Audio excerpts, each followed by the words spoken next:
got out, froze, so it's a good thing. Living in the houses here in Casadega, we get a little cold. That's a tad. Historically, today, what I'm going to talk about today is the history of the Jack in the Box, pertaining to spiritualism. So, I know probably when you guys were kids, you had a Jack in the Box. Probably had one. Rounded. Marie made me get one, but she made sure I got one that had a rabbit in it. She didn't want one that didn't have a rabbit in it.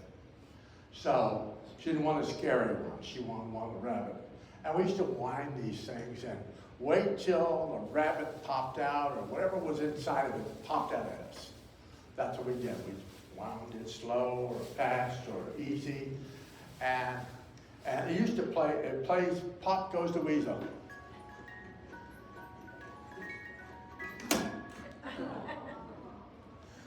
Marie's little rabbit.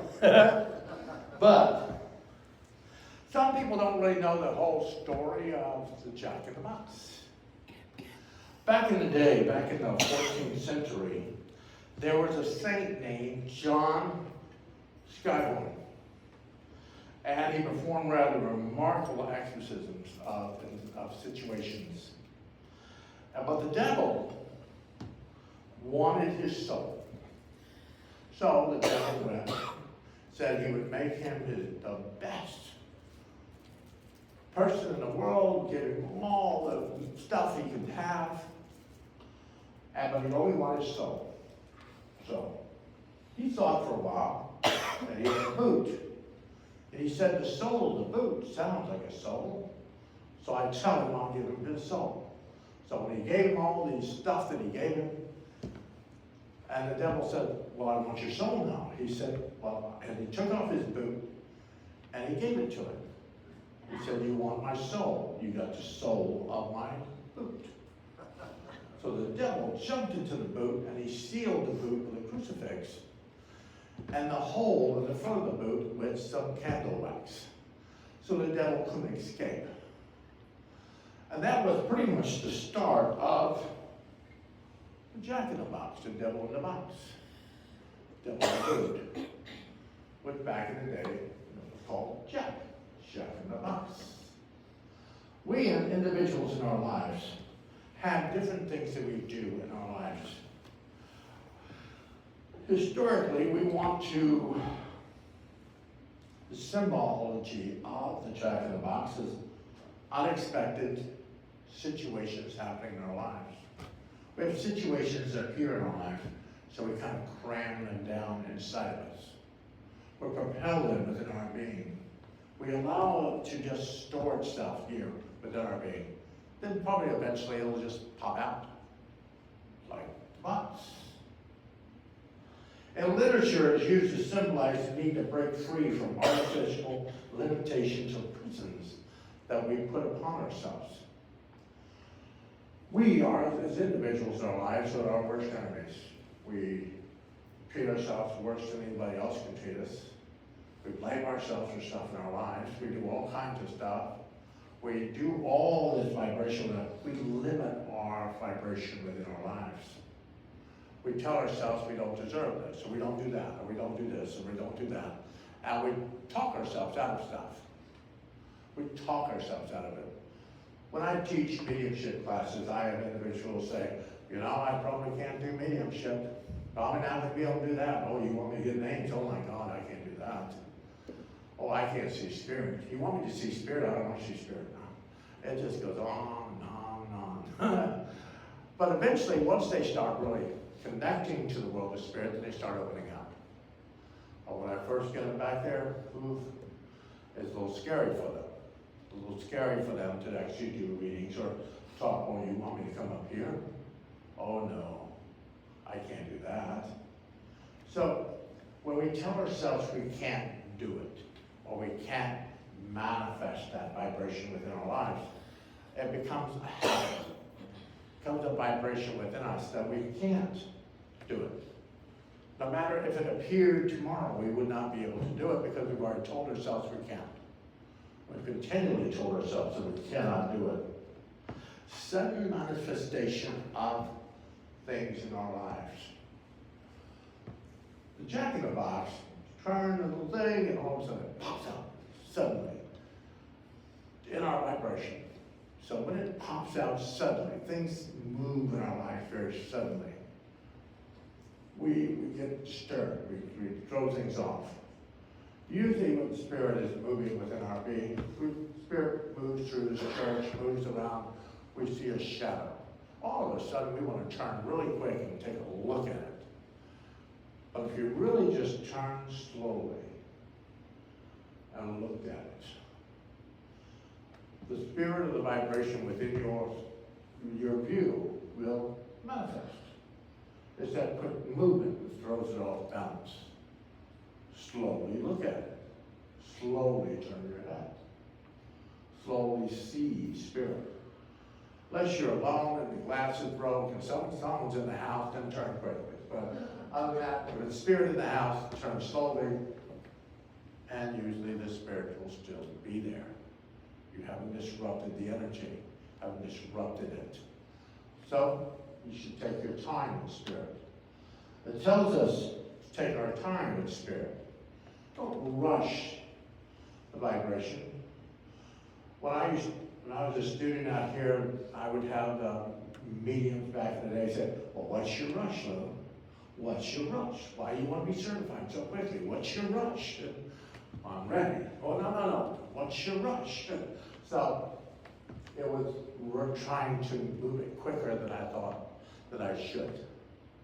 So I had to hold on. So the question here is, suddenly we try to do things too quickly. Mediumship takes time. It's not something you do overnight.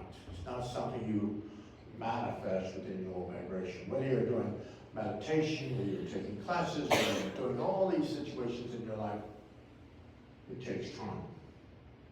You're not going to meditate today and, oh my God, you're going to hang your shingle out tomorrow morning. It's not going to happen.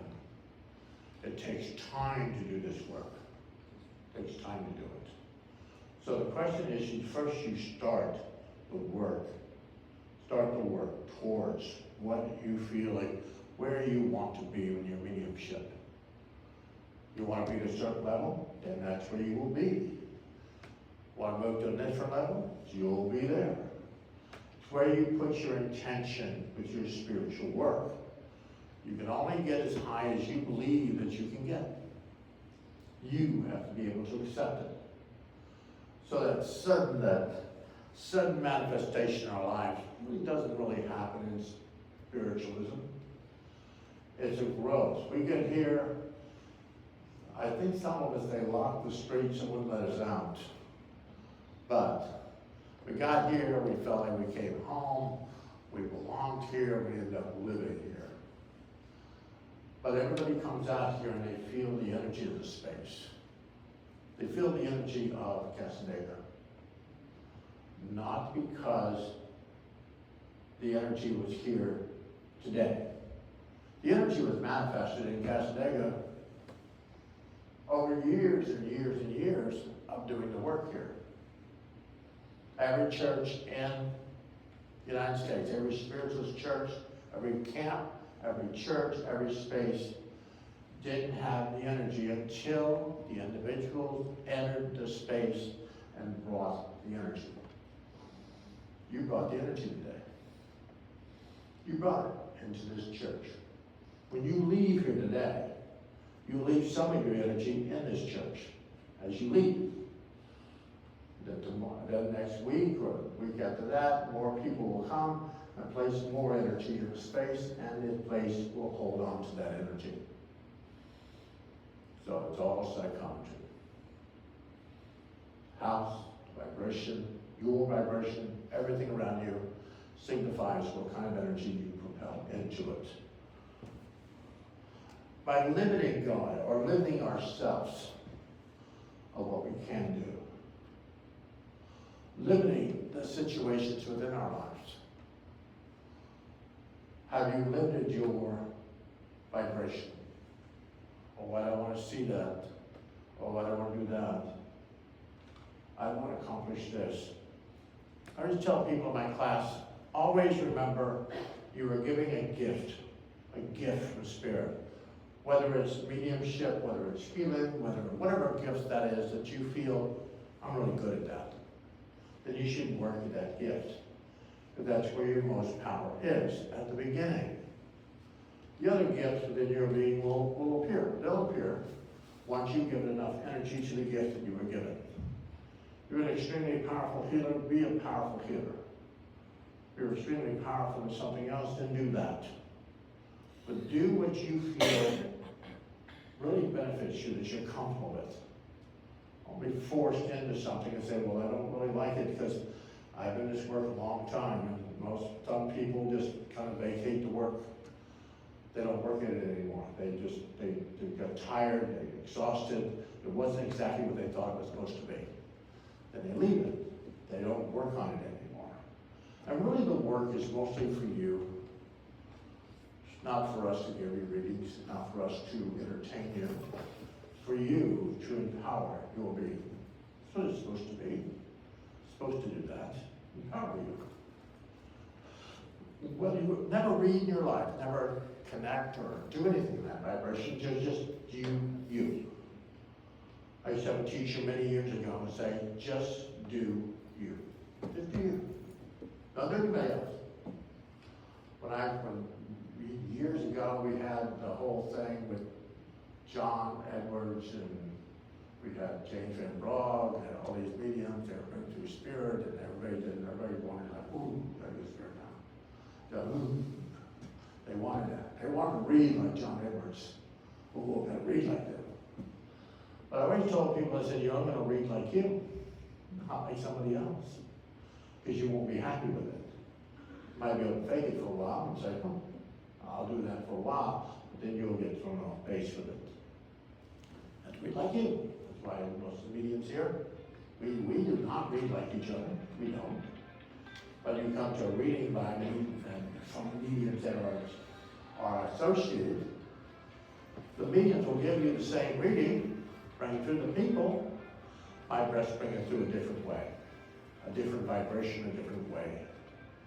So trust yourself when you're getting messages from Spirit, especially if it's repetition, especially if it keeps showing itself to you.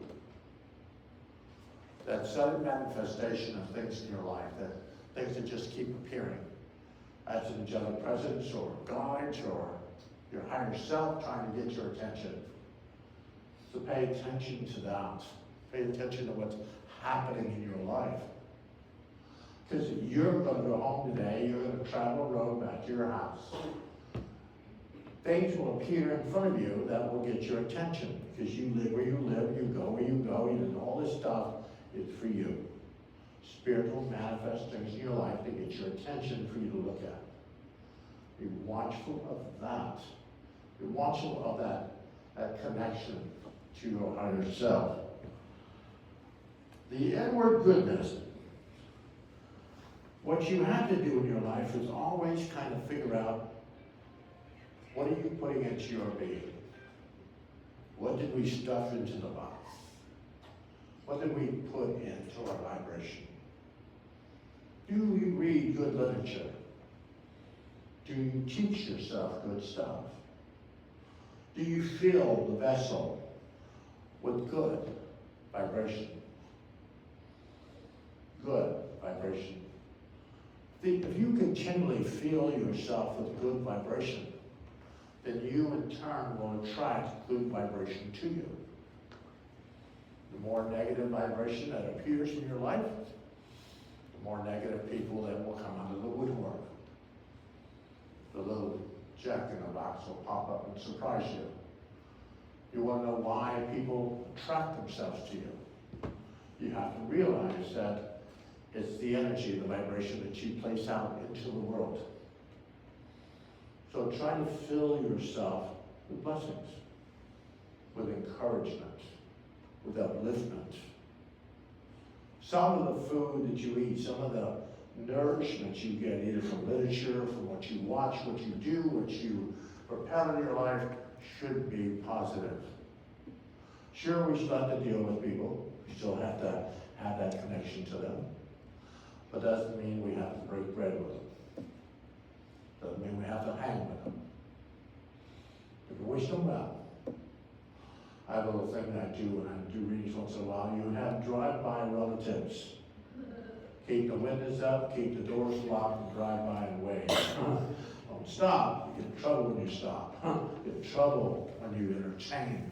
Crazy. So to do that, don't propel that in any vibration. We all have that blessing in our lives when we got here. We got here, we just happened to, the post-it note that they stuck on us and they pushed us down here to the earth planet. We lost it somewhere as we got here. We lost that note. And through our whole life on this earth plane, we try to find that note. Try to find why we're here. What's my life purpose? Why did I end up here? What do I have to do? And that's where guides, individuals, and people in your life help you. They try to direct you. Sometimes we fight them, we kind of argue, we have little arguments with our guides. We don't want to do that. But guides will have a way of getting us there, you know? They kind of move things, or rearrange things in the vibration. We were in Fort Lauderdale many years ago. My guide kept walking into the house. He kept walking around the house going, well, this house is going to be sold. You're going to move. You're going to get out of here. I said, no, I like my house. I like it. Leave it alone. Don't mess with it. So that went on for about a year. You're going to move. But me and Marie go out. We go out to the movies, get home. The house is on fire, burns to the ground. We're the guide out in the street going to move now, aren't you? Well, that's not good. Why did you burn it? So then I started listening to my guides. You know, everything in the house burnt except for one hope chest that we had all our pictures in. That was the only thing in the house that did not burn to the ground, was that hope chest. And it was made out of wood. He said, I saved the pictures. What else do you want? So the question is I learned to listen. Instead of fighting with them, I just listened to them, what they have to say. I watch for the sudden things appearing in my life, sudden vibrations going in my life. I watch for those, especially when they're trying to tell me something. I watch to see what I'm pushing down in myself that I want to say, but I don't want to say. I just want to just let it be. I always tell people when you give readings or you're talking to someone, if that reading was being given to you, would you like it? Would you be happy with that? Would you be content if you got that same reading? There's all kinds of different ways of how to speak to people as Spirit is speaking to you. You can take them on a journey. It's when you teach mediumship, it's always CERT, C-E-R-T, communication with Spirit, bringing through the evidence that Spirit is there, reason why they are there. Your mama did not fly in here from the world of Spirit and go, I love you, and they're gone. They came here for a reason. And then to tie up loose ends or tell a story. To be a good medium, you have to be some kind of storyteller. You have to be able to tell a story. Take them on a journey. Bring them back safely. Don't disrupt the vibration. Don't lose your luggage. Don't wreck the car. Tell a story. Take them on a journey. Bring them back safely. I was taught that by my grandmother many, many years ago. You got to speak to people, take them on a journey, but bring them home safely. Don't lose them along the path. Don't lose them. And that's where you are in your own self, your own being, is to find your connection to Spirit. Ask your guides for information for you. What are they trying to tell you? They want to work on your health? They want to work on your well-being. They want to work on the people you have in your life. What are they working on? What do they want to tell you? Keep some kind of journal when you start this kind of work so you can see your progression of how you're moving higher and higher in your education in the work. What's being offered to you? What's being placed in your being? That's interesting. We as mediums can bring through loved ones, guides from the spirit world. We do all kinds of stuff. But we want you to do that. We want you to be able to communicate. I'm not going to be there in certain times in your life when you go, oh, I really need help. You should ask. Oh, I get to talk to my guides? Yes. I had a student the other day said, I get to send my guides to help other people. I said, yes, you do. You handpick them. They're your guides. You're the people that you want to help you. You've attracted them from the world of spirit. You don't need all of them all the time. So you can send them. Send them to go help somebody. Send them. Talk to them.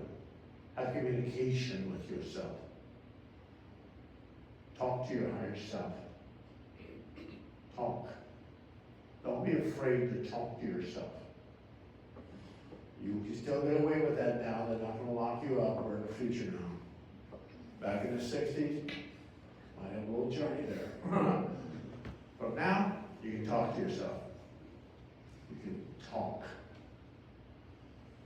I should explain, my grandfather used to tell me, in the beginning there was a sound. In the beginning there was a sound. Sound is the sound of your voice. Sound of your connection to the world. By voicing it out loud. In the beginning there was a sound. Ask all you want in your head. But remember, once it gets through all your filters, Spirit has no idea what you asked for.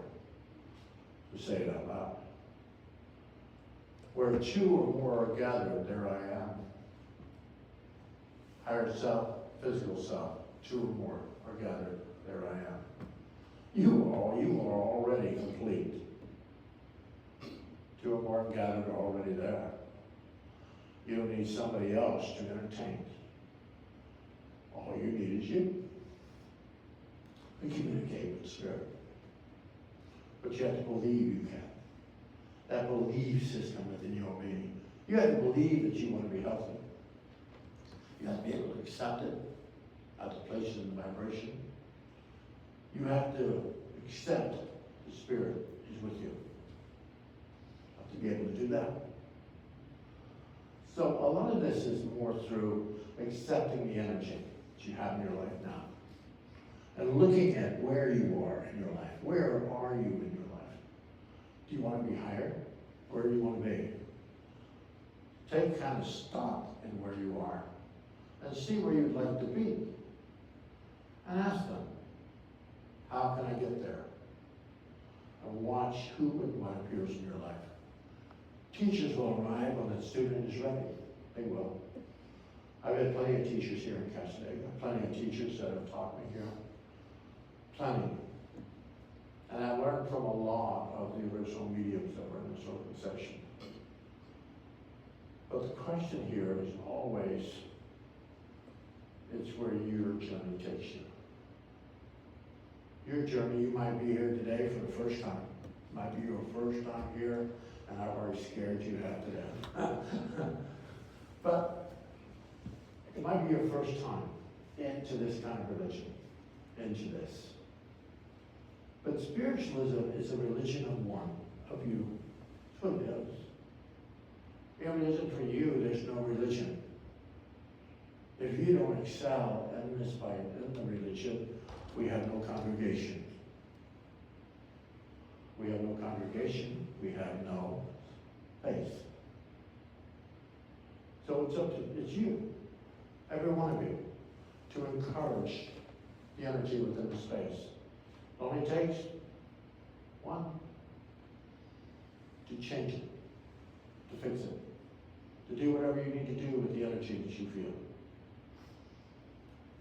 Because whether it's here, up north, out west, out in the country, doesn't matter. You get to send the energy. You have relatives, keep your windows up, keep your doors locked. Drive by, wave. Wish them well. Bless their little hearts. Remember, you have that talent of propelling yourself in a higher vibration. Just like the jack in the box. You are the one that's either going to push it down, have it jump out, play the music real slow and hope to God it doesn't jump out at you, or play it real fast and get it over with. Always up to you. When you close your eyes and your vibration, and you see lights, you might see glimmers of lights in your meditative state. That glimmer of light that you see, that glimpse of light you see, is that the place in the spirit world you've come from, where they've given you a view or a light from that area? Or maybe it's a campfire somewhere off on the distance. The spirit is trying to get your attention. And hopefully it's not a search party looking for you because you're lost. You are not lost. You are just trying to set your GPS. So set where you want to be. Encourage your well-being. Ask for perfect health. Ask to speak to your guides. Ask for the highest and best for your being. And then let's see what Spirit brings you. You can't ask for too much. Because everything that you brought into this world and everything you saved to use in this world is still there. So you're not going to ask for too much. You're going to ask for what you need. Remember that. You never ask for too much. Your supplies were already gathered long before you got here. All the supplies are gathered. You might not use them all, but they've all been gathered for you. You just have to believe that you can get them. So treat yourself with respect. As a spiritualist, I've been a spiritualist my whole life. I've been in this religion. It works for me. It fits the vibration for me. It uplifts me. No matter what religion you are, remember that you're going to take pieces of it with you as you move within this vibration. The spiritualism was never just really spiritualism. It was Methodist and Baptist and Catholics. We're just a bunch of Reformed Catholics. That's all we are. That's what was Reformed. But it was all different religions coming to one to make one. We in this organization, we here in this space, are all gathered in Casadega to make one beautiful spiritual energy. And that's in every spiritualist camp, every spiritualist church. The group is what makes the spiritual energy. It is not the one person, the group. So I hope I didn't scare you. I hope I didn't scare you too bad. Thank you.